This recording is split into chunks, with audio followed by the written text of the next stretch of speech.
معزز و مکرم مصلیان کرام، اپنے اپنے گھروں میں پردہ نشین مائیں بہنیں، اللہ جل شانہ کا لاکھ لاکھ فضل و احسان اس کا کرم ہے کہ اس نے ہم سب کو اس ماہ عظیم اور بابرکت مہینے کا یہ آخری جمعہ عنایت فرمایا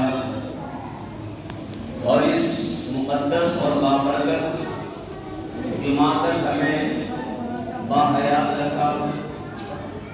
آج کے اس اجتماع میں جمع ہو کر ایمان و یقین کی بات کہنے اور سننے کی توفیق عطا فرمائی۔ میں آپ کو بارہا کہتا ہوں، زندگی کا ہر ایک لمحہ بڑا قیمتی ہوتا ہے۔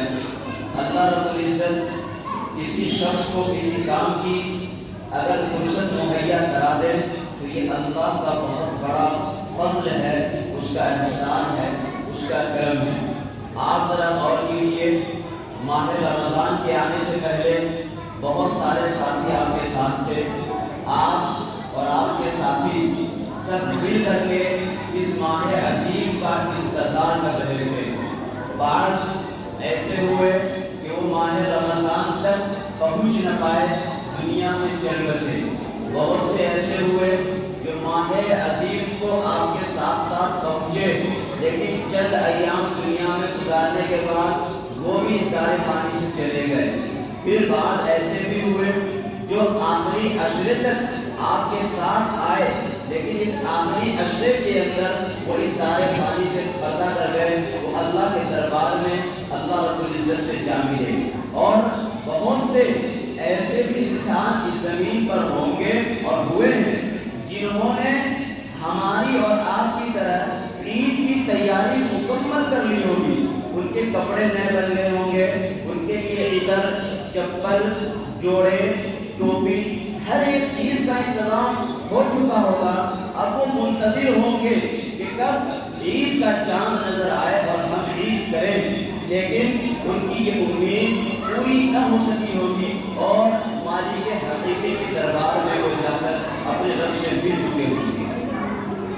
اس لیے ہمارے لیے ضروری ہے کہ ہم اپنے اللہ کا شکر ادا کریں کہ اللہ نے اس ماہ عظیم کے اس آخری جمعے تک ہمیں پہنچا دیا، ورنہ اگر اللہ چاہتے، اگر ہماری تقدیر میں لکھا ہوگا تو ہمیں بھی ابھی تک مالک حقیقی بلا چکے ہوتے اور ہم اس دنیا کو چھوڑ کر کے خیر آباد کہہ کر کے اپنی آخرت کی زندگی میں بہرحال تو چونکہ آج اس ماہ عظیم کا آخری جمعہ اور غالب گمان کہ یہ آخری دن بھی ہے، ممکن ہے کہ آج جو جمعہ ہم پڑھیں گے وہ اس ماہ عظیم کا آخری جمعہ ہوگا، اور یہ بھی ممکن ہے کہ آج جس روزے کی حالت میں ہم ہیں، آج جس روزے کی افطار ہم کریں گے، غالب گمان یہی ہے کہ وہ روزہ اور وہ افطار بھی آج آخری ہی ہوگی، اور آج آنے کے بعد انشاءاللہ ہم عید کا چاند دیکھ لیں گے۔ لیکن اب ہمارے لیے ضروری ہے کہ ہم اپنے نفس کا محاسبہ کریں۔ نفس کا محاسبہ ہر انسان کے لیے بہت ضروری چیز ہے۔ میں آپ کو اس سے پہلے بھی کئی مرتبہ بتا چکا ہوں، آپ کو اگر اپنے نفس کا محاسبہ کا وقت نہیں ملتا تو آپ پریشان نہ ہوں، آپ رات کی تاریکی میں جب اپنے بستر پر جاتے ہیں اس وقت نفس کا محاسبہ کیا کیجیے۔ لیکن آج کا محاسبہ جو ہے وہ آپ کو کھلے آسمان، چمکتے سورج کے نیچے، کھلی ہوئی آنکھ سے کھلے آسمان کے پیچھے کرنا ہوگا کہ یہ اتنا عظیم موسم، اتنا بابرکت مہینہ اللہ نے ہمیں دیا، کیا واقعی ہم نے اس مہینے کا حق ادا کیا ہے یا غفلت کے اندر ہم نے یہ پورا مہینہ گزار دیا؟ اگر ہم اپنے نفس کا محاسبہ نہ کر سکے یا ہم محاسبہ میں ناکام ہو گئے تو یقین جانیے کل آنے والی عید ہمارے لیے عید نہیں وعید ہوگی، کیونکہ عید کے معنی خوشی کے ہوتے ہیں اور وعید کے معنی ہوتا ہے کسی کے بارے میں کوئی جرم ثابت ہو گیا ہو اور اس کے لیے سزا منتخب کر دی گئی ہو، اسے کہتے ہیں وعید۔ سزا متعین ہو گئی اسے کہتے ہیں وعید۔ تو اب ہم آئیے ذرا سا یہاں بیٹھے بیٹھے محاسبہ کرنے کی کوشش کرتے ہیں۔ سب سے پہلے میں نے خطبہ طیبہ کے اندر جو آیت پڑھی، یا ایھا الذین آمنوا کتب علیکم الصیام کما کتب علی الذین من قبلکم، اے ایمان والو آپ پر روزے فرض کر دیے گئے ہیں جیسا کہ آپ سے پہلے لوگوں پر بھی فرض کیے گئے ہیں، صرف آپ ہی پر نہیں۔ اب دیکھیے ایک بات سمجھنے کی کوشش کیجیے، اللہ یہ کیوں کہہ رہا ہے کہ آپ ہی پر نہیں، آپ سے پہلے لوگوں پر بھی روزے فرض کیے گئے؟ یہ اس وجہ سے کہ انسان کی ایک فطرت ہے، اس کے حق میں بات ہوتی ہے، کسی کام کی یا کسی بات میں اس کا فائدہ ہوتا ہے تو اس میں اشکال نہیں کرتا ہے، لیکن کسی کام میں یا کسی بات میں اس کا نقصان ہو رہا ہو وہ اشکال کرے گا۔ یہ کیوں؟ تو دیکھیے روزہ چونکہ ایک مشکل ترین چیز ہے، پورے دن بھوکے رہنا، پورے دن پیاسے رہنا، اپنے نفس پر قابو رکھنا، یہ بڑا مشکل کام ہے۔ تو انسان یا آج کا مسلمان یہ اعتراض کر سکتا تھا کہ بھلا ہمارے ہی اوپر روزہ کیوں؟ تو اللہ نے کہہ دیا گھبرانے کی ضرورت نہیں ہے، آپ سے پہلے لوگوں پر بھی روزے آئے ہیں اور ان لوگوں نے ادا کیا ہے۔ اگر تم یہ کہتے ہو کہ ہمارے بس کی بات نہیں ہے تو تم کھلے ہوئے اپنے دشمن شیطان کے ہم خیال بن چکے ہو، کیونکہ ہم نے تمہارے اندر وہ کیپیسٹی، وہ طاقت، وہ صلاحیت دی ہے کہ تم روزہ رکھ سکتے ہو، پھر بھی تم کہو روزہ نہیں رکھ سکتے، تو یہ تمہارے لیے شیطانی فریب ہے، شیطانی دھوکہ ہے، یہ تمہارا کھلا ہوا بہانہ ہے۔ پھر آگے اللہ کہتا ہے لعلکم تتقون، یہ مہینہ اور یہ روزے رکھنے کا حکم اس وجہ سے ہے کہ آپ نیک بن جائیں، صالح بن جائیں، اللہ سے ڈرنے والے بن جائیں، اللہ کے آپ مخلص بندوں میں، صالحین بندوں میں آپ شامل ہو جائیں۔ اس وجہ سے یہ مہینہ ہے۔ کیا مطلب؟ ہم اسے کہہ سکتے ہیں کہ یہ پریکٹس کا مہینہ ہے۔ روزہ کیا ہے؟ تو آپ کو معلوم ہے روزہ سورج صبح صادق سے لے کر سورج کے غروب ہونے تک بھوکا پیاسا رہنا، اپنے نفس پر قابو رکھنا، تمام تر چھوٹے بڑے گناہوں سے دور رہنا، بد نظری سے بچنا، جھوٹ سے بچنا، عداوت سے بچنا، بغض سے بچنا، کسی سے کینہ سے بچنا، یہ تمام چیزیں یہ رمضان کے روزے کے اندر ضروری ہے۔ اگر ایک آدمی بھوکا رہا لیکن وہ جھوٹ بولتا تھا، وہ آج بھی روزے کی حالت میں جھوٹ بولتا رہا۔ ایک آدمی پہلے بھی بدنظری کرتا تھا، آج وہ روزے کی حالت میں بھی بدنظری کرتا رہا۔ ایک آدمی جھوٹا کاروبار کرتا تھا، آج وہ روزے کی حالت میں جھوٹ بول کر کے کاروبار کرتا رہا، تو یقین جانیے کہ اس کا یہ روزہ قابل قبول نہیں ہوا۔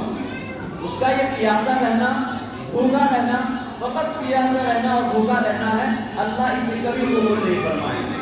حدیث کے اندر آیا بعض روزے دار ایسے ہوتے ہیں کہ وہ اپنے آپ کو بھوکا پیاسا رکھنے کے سوا کوئی چیز حاصل نہیں کر پاتے ہیں۔ یہ وہی لوگ ہیں جو صرف بھوکے پیاسے رہتے ہیں لیکن جھوٹ اپنی عادت کے مطابق بولتے ہیں، بد نظری اپنی عادت کے مطابق کرتے ہیں، امانت میں خیانت اپنی عادت کے موافق کرتے ہیں، سود کا کاروبار اپنی عادت کے موافق کرتے ہیں، جوا اپنی عادت کے موافق کھیلتے ہیں، شراب اپنی عادت کے موافق پیتے ہیں۔ یہ ایسے لوگ ہیں کہ یہ فقط بھوکے رہتے ہیں، ان کا بھوکا اور پیاسا رہنا اللہ کے دربار میں کوئی شرط قبولیت کا حامی نہیں بن سکتا ہے۔ تو یہ وجہ تھی، یہ ہمارے نفس کا محاسبہ ہے۔ اب ہمیں اپنے اوپر غور کرنا چاہیے کہ کیا اللہ نے جو یہ پورے مہینے روزے رکھنے کا حکم دیا، کیا ہم نے روزہ رکھا ہے؟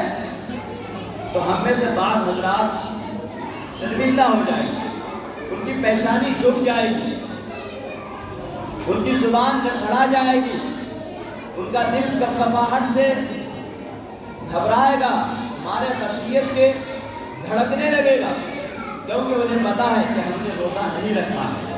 اللہ نے حکم کیا تھا روزہ رکھنا ہے، اور آپ ہی پر نہیں، یہ کوئی ظلم نہیں، آپ سے پہلے لوگوں کو بھی حکم دیا گیا ہے، انہوں نے بھی رکھا ہے، یہ آپ کے لیے کوئی مشکل نہیں۔ پھر بھی آپ نے نہیں رکھا تو یہ آپ نے اپنے نفس پر ظلم کیا ہے، خود اپنے آپ پر ظلم کرنے والے بڑے ظالم ہیں۔ پھر اگلا مرحلہ وہ آتا ہے کہ روزے تو رکھے ہیں، کیا واقعی روزے کی طرح بھی رکھے ہیں یا صرف کھیل کود تماشا بنا کر کے ہم نے روزہ رکھا ہے؟ کیا اللہ نے روزہ ہمارے متقی بننے کے لیے دیا تھا؟ کیا اس رمضان کے روزے سے ہم متقی بن پائے ہیں یا نہیں؟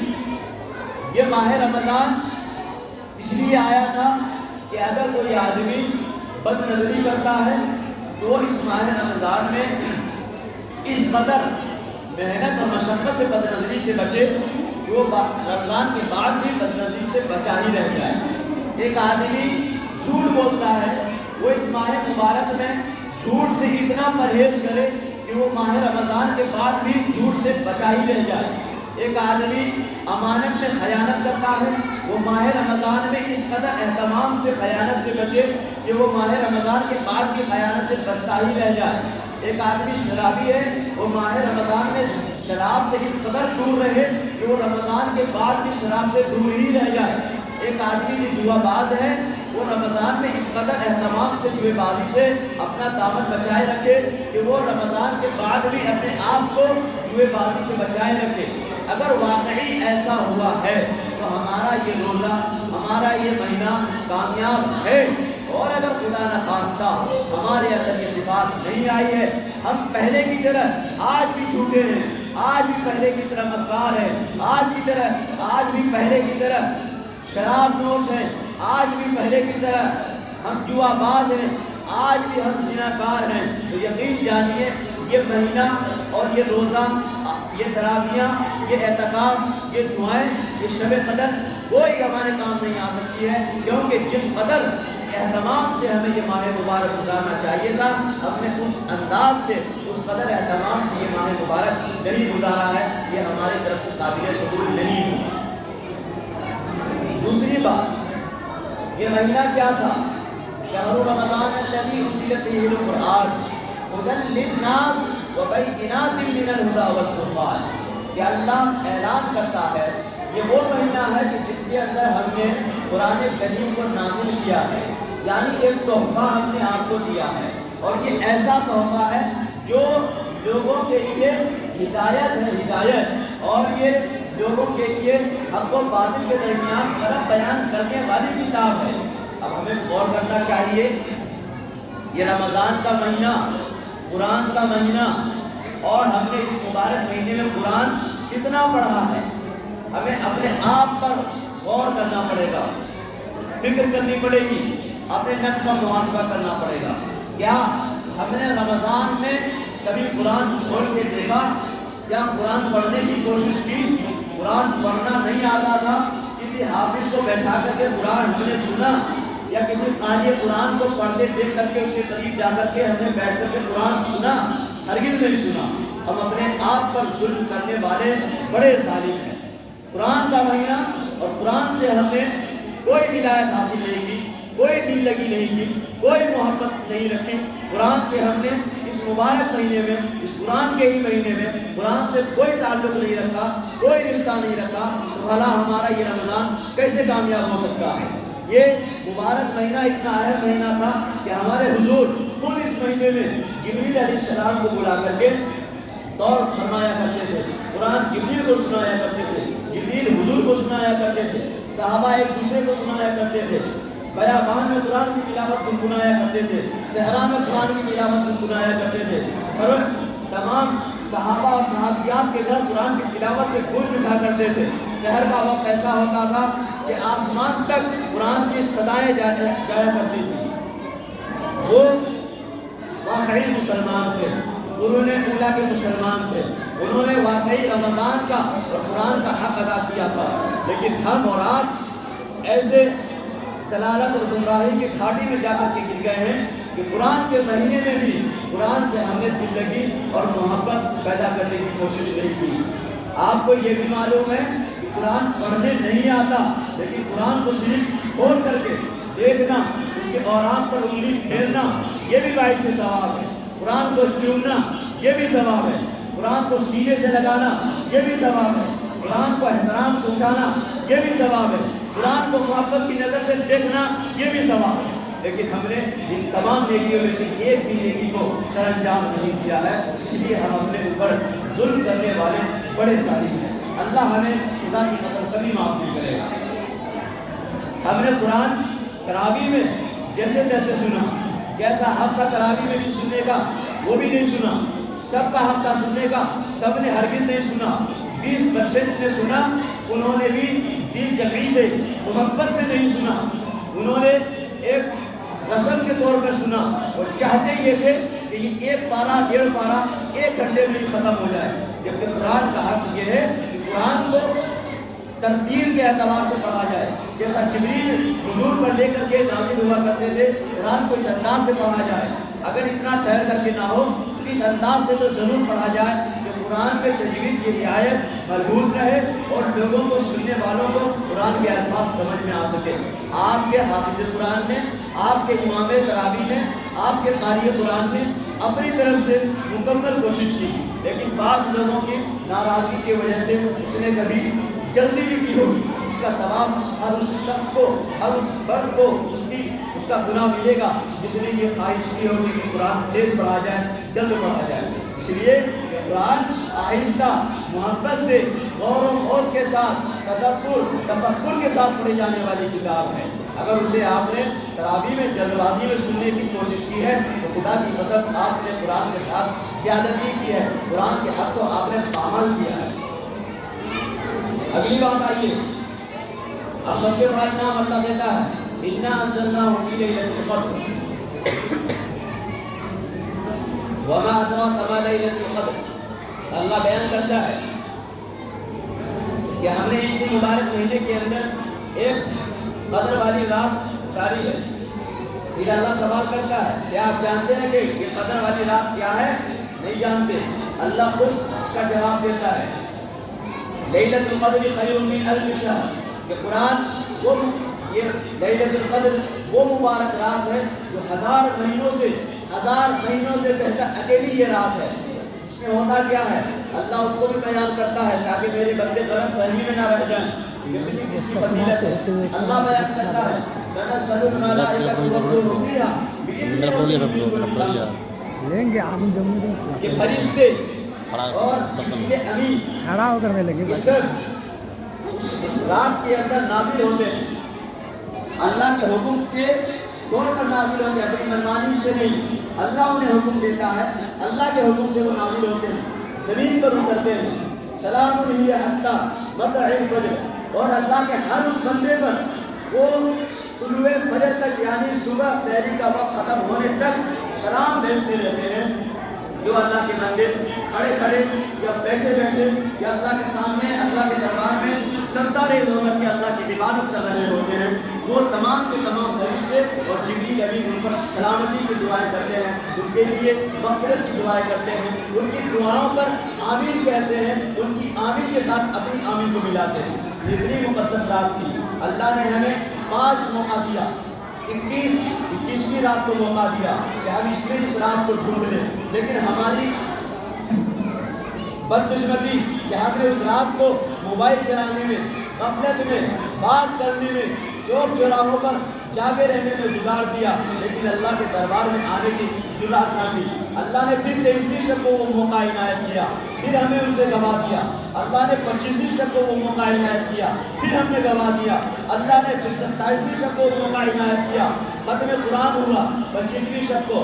آپ آئے، بڑی اچھی بات، آپ آئے یہ سوچ کر کے آئے کہ ہم چاہتے ہیں ختم قرآن کی مجلس ہوگی، ہم دعا مانگیں گے، دعا مانگ لیں گے، اللہ معاف کر دے گا، واپس باہر آئیں گے اور پھر کبھی مسجد نہیں جائیں گے۔ خدا کی قسم آپ کا آنا بھی قبول نہیں ہوا، آپ کا ختم قرآن کی مجلس میں بیٹھنا بھی قبول نہیں ہوا، آپ کے ختم قرآن کے موقع پر جو دعا آپ نے آمین کہی وہ بھی قبول نہیں ہوئی، اس لیے کہ توبہ میں قبول کی 3 شرطیں ہوتی ہیں۔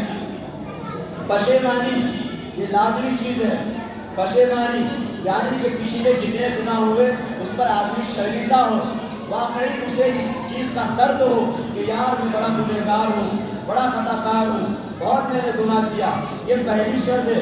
دوسری شرط عزم مسلم کہ میں آئندہ یہ تمام گناہ نہ کروں گا، لیکن آپ ختم قرآن کی مجلس میں یہ سوچ کر کے آئے تھے کہ پھر دوبارہ کبھی مسجد میں آؤں گا، صرف جمعہ پڑھنے آؤں گا، یہ دوسری شرط مقبول ہو گئی، چھوٹ گئی، اس کی وجہ سے آپ کا آنا قبول نہیں ہوا، دعا مانگنا قبول نہیں ہوا، ختم قرآن میں بیٹھنا قبول نہیں ہوا۔ تیسری شرط یہ تھی کہ آدمی کم سے کم ایک مرتبہ اس گناہ کو چھوڑ دے جس گناہ کو اس نے توبہ کرنے سے پہلے کیا ہے۔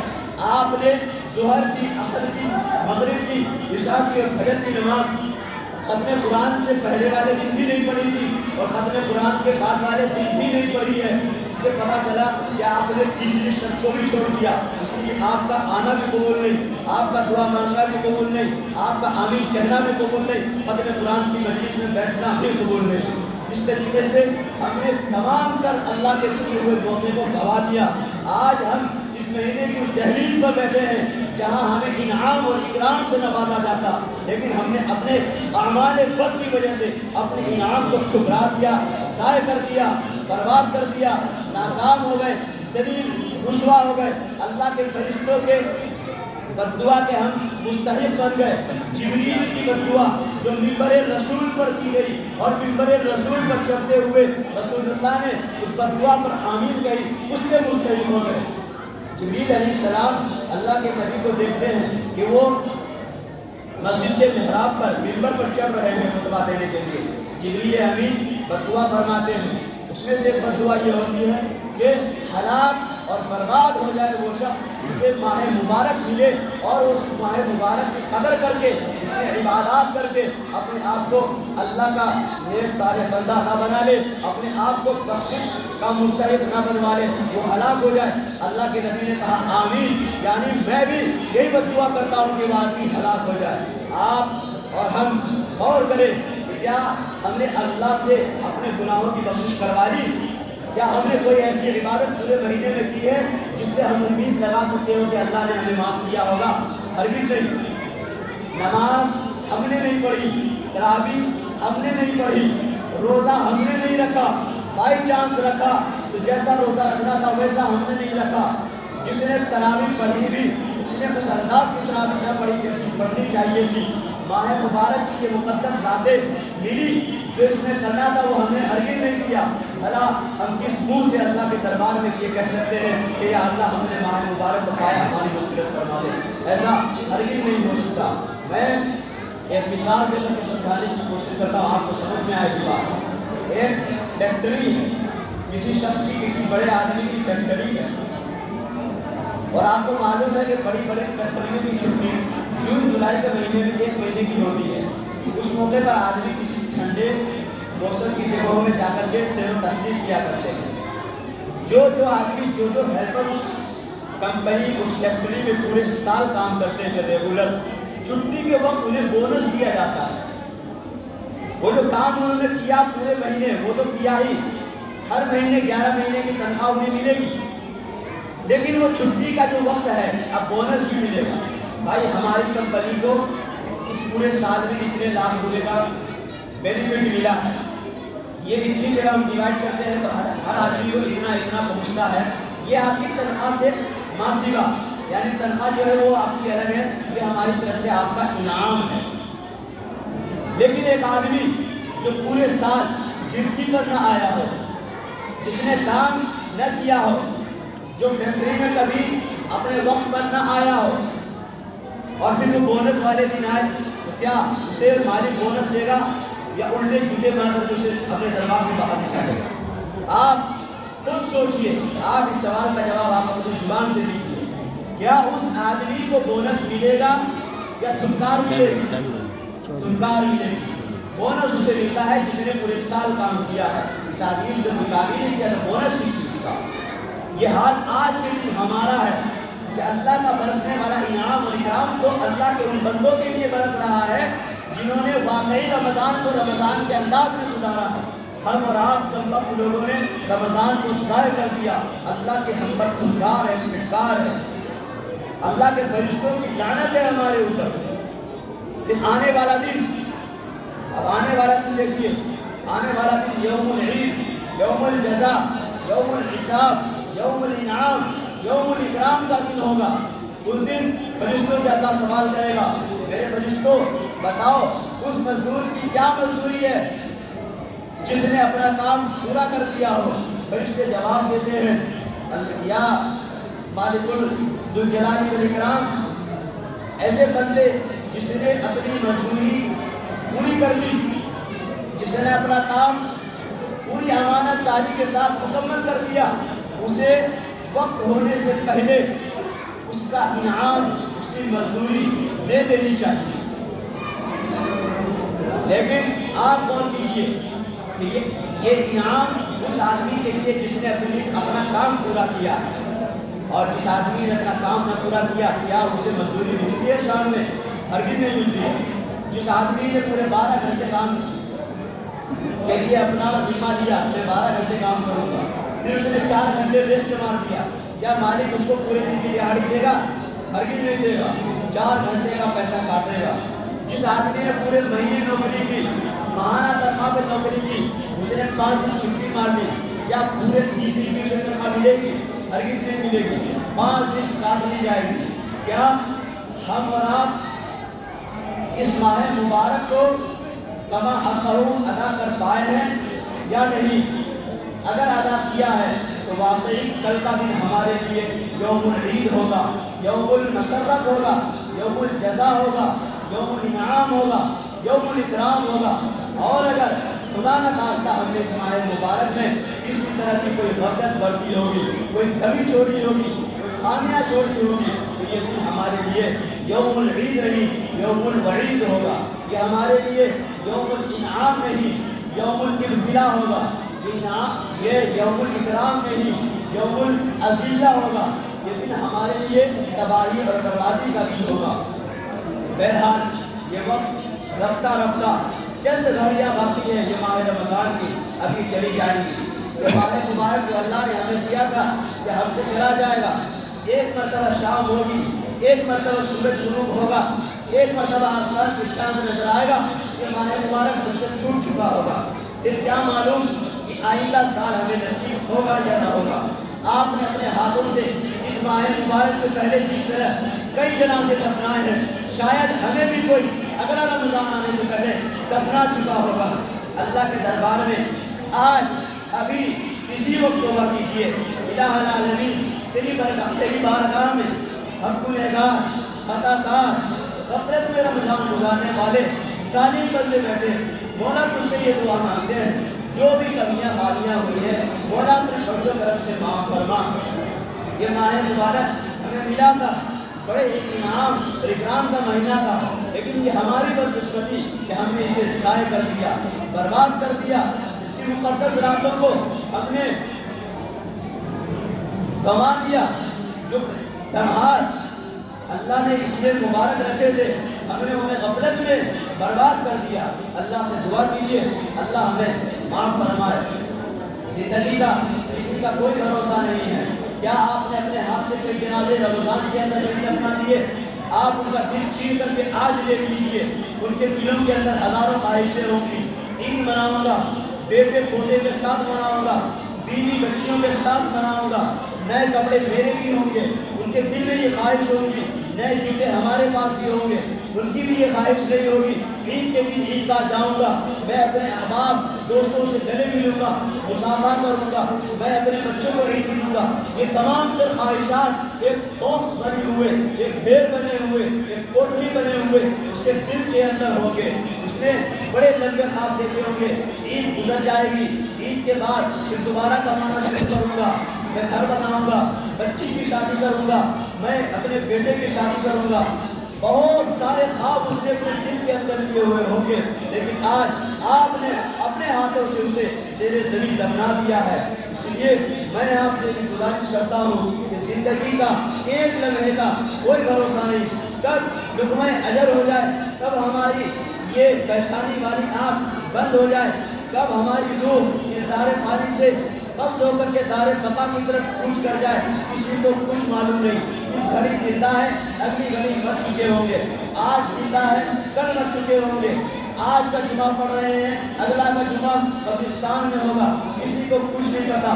الوداع یہاں ہو رہا ہے، عید قبرستان میں نہ ہو جائے یہ کسی کو نہیں پتا۔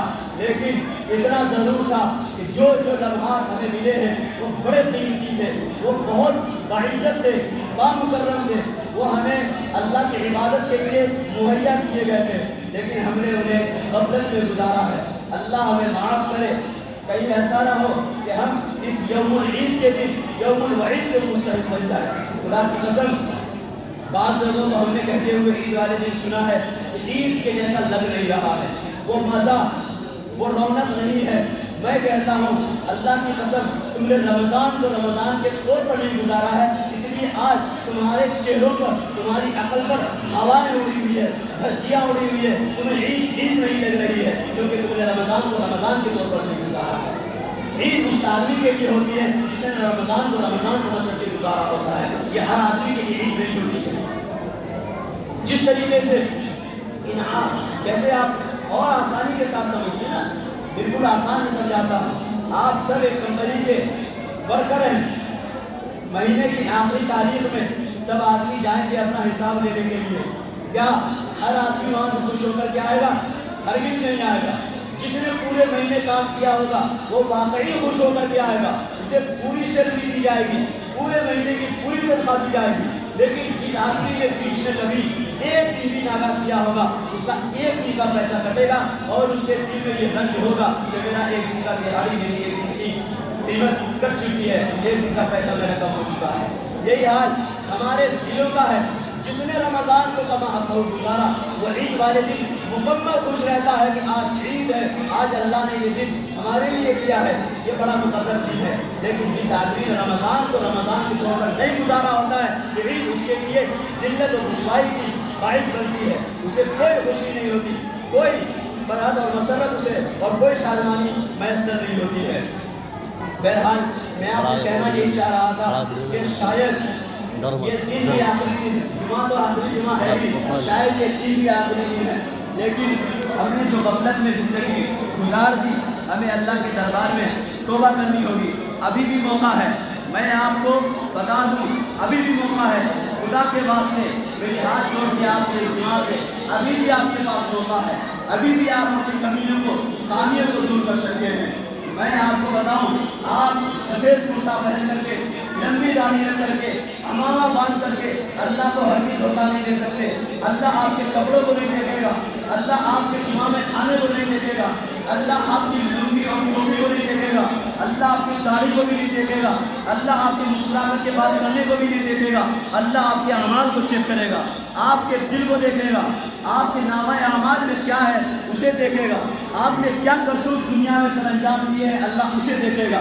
آپ پھر چاہیں گے کہ ہم میٹھی میٹھی دوسروں سے باتیں کرتے ہوئے کامیاب ہو جائیں گے، یا ہم سفید کرتا پہن کر کے کامیاب ہو جائیں گے، یا لمبی داڑھی نکال کر کے کامیاب ہو جائیں گے، یا امامہ باندھ کے کامیاب ہو جائیں گے، یا ہم کہیں اللہ کے راستے میں تھوڑا سا وقت لگا کر کے کامیاب ہو جائیں گے۔ تو یہ کامیابی ہرگز کامیابی کی چیزیں نہیں ہیں، یہ سب چیزیں دکھاوے کی ہوا کرتی ہیں۔ اصل کامیابی کی چیز اللہ رب العزت کے نزدیک اعمال ہے اور دل کی نیت ہے۔ اگر نیت درست ہے تو اعمال قبول ہے، اعمال اچھے ہیں تو اللہ کے سامنے ہم قبول ہے، اعمال اچھے نہیں ہیں تو اللہ کے یہاں ہم بالکل قابل قبول نہیں ہیں، ہم اللہ کے یہاں عذاب علیم کے مستحق ہوں گے۔ میں آپ کو بتا رہا تھا کہ ابھی بھی وقت آپ کے پاس کیسے ہے، تمام راتیں تو گزر گئی، جتنی بھی مقدس راتیں تھی سب گزر گئی، لیکن یہ چاند کی رات ہے، جب آپ عید کا چاند دیکھ چکے ہوں گے تو اللہ کی قسم ہمارا سماج، ہمارا معاشرہ یہ سوچتا ہے کہ رمضان کی جو برکت تھی وہ آج بند ہو گئی۔ واقعی رمضان کی جو فضیلت تھی وہ بند ہو گئی، لیکن آپ یہ نہیں جانتے کہ رمضان سے 1000 درجے بڑھ کر کے فضیلت آج کی رات میں دی جاتی ہے۔ یہ رات وہ رات ہوتی ہے جس دن اللہ اپنے کروڑوں بندے کو معاف فرما دیتا ہے۔ رمضان المبارک کے بعد یہ پہلی رات، چاند رات، جسے ہم کہتے ہیں عید سے پہلے کی رات، یہ کوئی عام راتوں کی طرح نہیں ہے۔ جب اگلا دن عام دن نہیں ہے تو یہ رات کیسے عام رات ہو جائے گی؟ یہ بہت مقدس رات ہوتی ہے۔ میں آپ کو بتاتا ہوں، خدا نہ خواستہ آپ سے رمضان کے مبارک مہینے میں کمیاں ہو گئی ہوں، خامیاں ہو گئی ہوں، جن کا روزہ چھوٹ گیا ہو، وہ خدا کے واسطے، اللہ کے واسطے اپنے نفس پر رحم کرتے ہوئے اس کی قضا کر لیں گے انشاءاللہ۔ یا کسی نے روزہ توڑ دیا تھا تو اس کا کفارہ بھی ادا کر دیں گے، لیکن روزے کیا اکثر میں جو روزہ رکھا ہی نہیں، سرے سے ہی نہیں رکھا، کسی نے 10 رکھا، کسی نے 8، کسی نے 15۔ خدا کے واسطے رمضان جب گزر جائے گا، عید کے بعد اپنے اپنے روزے جتنے چھوٹ گئے ہیں ہر روزے کو انشاءاللہ ہم قضا کرنے کی کوشش کریں گے۔ باقی رہی تراویح اور عبادات تو ان کی قضا نہیں ہوا کرتی ہے۔ میں آپ کو بتاؤں اس کا ایک ہی راستہ ہے اور وہ ہے توبہ، اللہ کا ذکر، اللہ کے دربار میں شرمندگی، پشیمانی۔ تو آپ کے پاس وقت ہے، ابھی نماز جمعہ ادا کریں گے، نماز جمعہ کے بعد اللہ کے دربار میں آپ گڑ گڑا کر کے توبہ مانگیں گے۔ ایک یہ موقع ہے۔ دوسرا موقع آج افطاری کے وقت ہے، آپ مسجد تشریف لائیں گے، مسجد نہیں آئیں گے تو اپنے گھر میں ایک مجمع لگا کر کے افطاری میں بیٹھیں گے۔ افطاری کا وقت جو بھی رہے گا آپ اس سے کم 10 سے 15 منٹ پہلے دسترخوان پر بیٹھ جائیں گے، اپنے تمام کاموں سے فارغ ہو کر کے بیٹھیں گے۔ بہتر ہو موقع ملے تو آپ مسجد تشریف لائیں گے اپنی افطاری لے کر کے۔ مسجد نہیں آ سکتے اپنے اہل و عیال کے ساتھ اپنے گھر پر ایک لمبے دسترخوان پہ پورا خاندان مل کر کے بیٹھیں گے اور اس 10-15 منٹ پہلے بیٹھ کر کے پھر ہم وہاں دعا کریں گے اور اللہ سے توبہ مانگیں گے، یا اللہ اپنے فضل و کرم سے ہمیں معاف کر دے کہ ہم نے رمضان کو غفلت میں گزارا ہے۔ یہ 2 گھڑیاں ہو جائیں گی۔ تیسری گھڑی آپ کو میں نے بتا دیا، جیسے چاند نظر آئے گا آپ اللہ کے دربار میں چاند دیکھ کر کے 2 رکعت سجدۃ الشکر ادا کریں گے اور وہاں بھی توبہ مانگیں گے، یا اللہ یہ ماہ مبارک جا چکا ہے، یہ نیا چاند تو نے ہمیں دکھا دیا، یا اللہ پچھلے مہینے جو ماہ مبارک میں جو بھی کمیاں خامیاں ہوئی ہو اسے معاف فرما دے۔ یہ 3 گھڑیاں آپ کے پاس ہے۔ چوتھی گھڑی آپ کے پاس یہ ہے کہ یہ جو چاند دکھنے کے بعد صبح فجر تک کی پوری رات ہے، یہ پوری رات انعام کی رات ہے، اعزاز کی رات ہے، اکرام کی رات ہے۔ آپ جس وقت بھی پوری رات میں آپ اللہ سے مانگیں گے انشاءاللہ آپ کو ملے گا۔ جب بھی آپ توبہ کریں گے انشاءاللہ پوری رات میں توبہ قبول ہوگی، کریں گے انشاءاللہ۔ آپ کے لیے سارا رمضان آپ نے غفلت میں گزارا ہے، میں آپ سے درخواست کر رہا ہوں صرف یہ 4 ساعتیں باقی ہیں، اگر یہ کما دیا آپ نے خدا کی قسم بولے بشر آپ کو کوئی مائی کلام نہیں بچا پائے گا۔ آپ اللہ کے عذاب علیم کے مستحق ہوں گے، جہنم کے ایندھن میں گریں گے، کیونکہ اتنا مبارک مہینہ آپ نے کروایا ہے۔ خدا کے واسطے عہد کریں کہ ان 4 سالوں میں انشاءاللہ ہم اللہ سے توبہ کریں گے انشاءاللہ۔ بہرحال وقت زیادہ ہو رہا ہے، خطبے کا وقت ہو گیا، میں آپ کو 2 باتوں کا حکم دے کر کے اپنی بات ختم کروں۔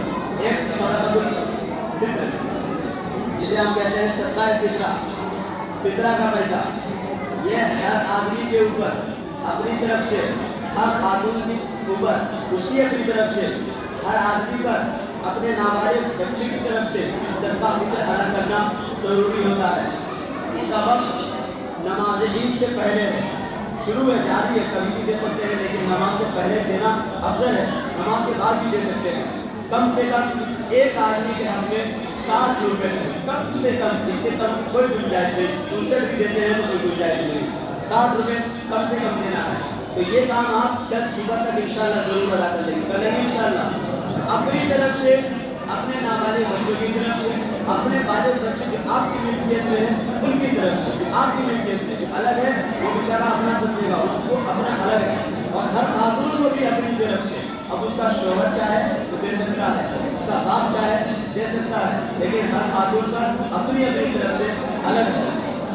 ایک کام یہ کریں گے آپ۔ دوسرا کام انشاءاللہ کل اگر عید ہو گئی، خدا نہ خواستہ، گمان یہی ہے کہ ہو جائے گی انشاءاللہ، اگر ہو گئی تو آپ انشاءاللہ فجر سے پہلے اللہ تبارک و تعالیٰ سے معافی تلافی کروا لیں گے انشاءاللہ، کروا لیں گے۔ اور بالکل یہ میرا آخری موقع ہے، شاید یہ آخری ملاقات بھی آپ سے اس کے بعد عید کے بعد ملاقات ہوگی۔ میں آپ کو نماز عید کا طریقہ مختصر بتا کے ختم کروں تاکہ آپ کے ذہن میں رہے۔ نماز عید کا طریقہ صرف 2 رکعت نماز ہے، یہ نماز واجب ہے، سنت میں یہ بعض بار کہتے نہیں پڑھیں گے تو کوئی گناہ نہیں، بہت بڑا گناہ ہے، واجب ہے، پڑھنا ہوگا۔ عام نمازوں سے 6 تکبیرات زیادہ ہوتی ہے، جیسے ہم 6 مرتبہ اللہ اکبر کہتے ہیں، عام نمازوں میں جتنی مرتبہ کہتے ہیں اس سے 6 مرتبہ زیادہ تکبیر کہیں گے، جسے ہم نیت میں کہتے ہیں 2 رکعت نماز صلاۃ الفطر کی 6 زائد تکبیرات کے ساتھ۔ یہ 6 زائد تکبیرات کے ساتھ یہی مطلب ہے اس نماز میں 6 زیادہ تکبیریں پڑھوں گا۔ اس کا طریقہ یہ ہے، سب سے پہلے امام جیسے ہی اللہ اکبر کہے گا کانوں تک ہاتھ اٹھائے گا اور باندھ لے گا. آپ بھی کانوں تک ہاتھ اٹھائیں گے, باندھ لیں گے. باندھتے ہی آپ بھی ثنا پڑھیں گے, امام بھی ثنا پڑھے گا. امام ثنا سے فارغ ہوتے ہی فوراً پھر دوبارہ ہاتھ اللہ اکبر بولتے ہوئے کانوں تک اٹھائے گا, چھوڑ دے گا. ان کے زیادہ تکبیر ہو گئی. عام نمازوں میں ثنا کے بعد تکبیر تو نہیں بولتے نا, نہیں نہ بولتے. ارے عام نمازوں میں ثنا کے بعد تکبیر نہیں بولتے نا, لیکن یہاں ہم نے بولا ہے ایک زیادہ تکبیر ہو گئی, لیکن ہاتھ کو چھوڑ دینا ہے. پھر دوبارہ اللہ اکبر بولتے ہوئے کانوں تک ہاتھ اٹھا کر کے پھر چھوڑ دینا ہے. یہ دو زیادہ تکبیریں ہو گئی. پھر تیسری مرتبہ ہاتھ کانوں تک اٹھانا ہے اور اب چھوڑنا نہیں ہے, باندھ لینا ہے. پہلی رکعت میں صرف 2 مرتبہ نیچے چھوڑ کے تیسری مرتبہ باندھ لینا ہے. غور سے سنیے گا, خیال رکھیے گا. آدمی بھول جاتا ہے, غلطی کر دیتا ہے نماز میں. ساتھ میں صرف 1 مرتبہ نماز آتی ہے, اسے بھی ہم کو ہاتھ کو ادا نہیں کر پاتے ہیں. تو یاد رکھیے پہلے رکعت میں آپ 2 مرتبہ ہاتھ چھوڑیں گے, تیسری مرتبہ کانوں کو اٹھا کر کے آپ باندھ لیں گے. آپ باندھ کر کے آپ بھی جیسے پراپر نماز پڑھی جاتی ہے ویسے امام سورۃ فاتحہ پڑھے گا, کوئی سورت پڑھے گا, اس کے بعد رکوع, سبح اللہ علیہ وسلم سجدہ ہوگا. سجدہ کے بعد اٹھ کے دوسری رکعت شروع ہوگی. دوسری رکعت میں آپ کو کچھ نہیں کرنا ہے, عام نمازوں کی طرح اٹھ کر کے کھڑے ہو جانا ہے. امام سورۃ فاتحہ پڑھے گا, سورت کی تلاوت کرے گا. جب سورت کی تلاوت ہو جائے گی اس کے بعد ہم عام نمازوں میں کیا کرتے ہیں, رکوع میں چلے جاتے ہیں, لیکن اب رکوع میں نہیں جانا ہے. تلاوت ختم ہونے کے بعد اب امام اللہ اکبر بولتے ہوئے کانوں تک ہاتھ اٹھائے گا, ہم بھی اٹھائیں گے اور سب کے سب چھوڑ دیں گے. اب یہ دوسری رکعت کی پہلی تکبیر زیادہ بولی ہے ہم نے. پھر دوبارہ ہاتھ کانوں تک اٹھائیں گے, پھر چھوڑ دیں گے. پھر تیسری مرتبہ ہاتھ اٹھائیں گے. پہلی رکعت میں ہم نے کیا کیا تھا, باندھ لیا تھا, تیسری مرتبہ ہاتھ اٹھا دیں. لیکن یہاں کیا کریں گے, تیسری مرتبہ بھی چھوڑ دیں گے. چوتھی مرتبہ تکبیر کو کہیں گے, لیکن وہ زیادہ نہیں ہوگی, وہ رکوع میں جانے کی تکبیر ہوگی. وہاں ہاتھ بھی نہیں اٹھائیں گے, ہاتھ جیسے ہم نے لٹکایا ہوگا وہی سے ہم رکوع میں انشاءاللہ چلے جائیں گے. اگلی نماز جیسے عام نماز ہوتی ہے ایسے ادا کریں گے. یاد رہے گا انشاءاللہ. اور ایک کام, خطبہ سن کر کے ضرور آئیں گے. خطبہ سننا بھی واجب ہے, اس کا الگ نام کریں گے انشاءاللہ. اللہ رب العزت کی ذات سے دعا ہے کہ اللہ رب العزت ہم سب کو ان تمام باتوں پر عمل کرنے کی توفیق عطا فرمائے.